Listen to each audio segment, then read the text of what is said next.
All right, today we're going to show you this Jones & Shipman. This is a model 1400. This is a 2-axis automatic. It's currently wired for 220 volts, 3-phase, and it's a size 24 by 8. So that's an 8 by 24. It's running right now. The spindle is on. The hydraulics are on. We have a rapid up and down with this lever here, and we have a safety switch up here that you can set or adjust. It's used for a couple of reasons, but also it'll keep you from going into your table accidentally. So that's your power up and down. This is your vertical hand wheel here. You want to get this back in the gate. Counterclockwise rotation is bringing the wheel down. You also have a fine feed dial that you can turn it like this. You don't want to do that, then you're going to pull that out.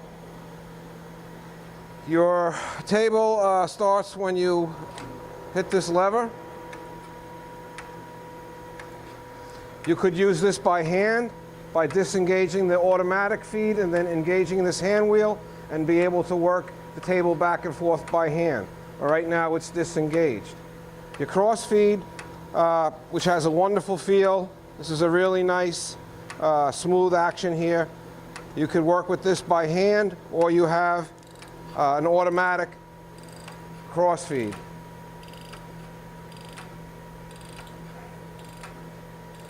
Basically, it would just go like that until you came off your workpiece, and then flip this lever the other way, and then it would go back the other way.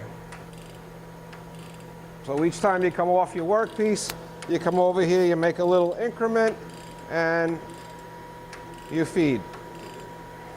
You also have a couple of dogs on the side that if you wanted to actually set a physical stop so that it would only go so far and then stop, you could use that. But right now I have them spread far apart so that they don't get in the way. You have a hydraulic unit here that needs to be connected. It's freestanding. There's also a nice coolant system.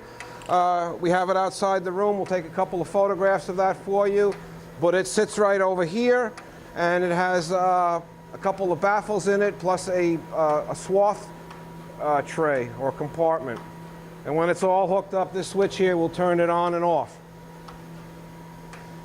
This takes basically a 7-inch diameter wheel, possibly an 8, I'm not sure. It actually says right here, but we'll get a photograph of that for you. And the bore is 1 1/4 inch, or standard small surface grinder type of wheel.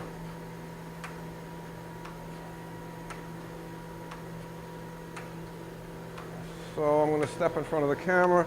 Over here, if you wanted to use this fine feed dial, then you lock down the knob in the center here, and then you can feed this with the fine feed dial. And that's what that is. We have a little dust collector there if you wanted to hook up a dust collector to it, or a vacuum. And that's pretty much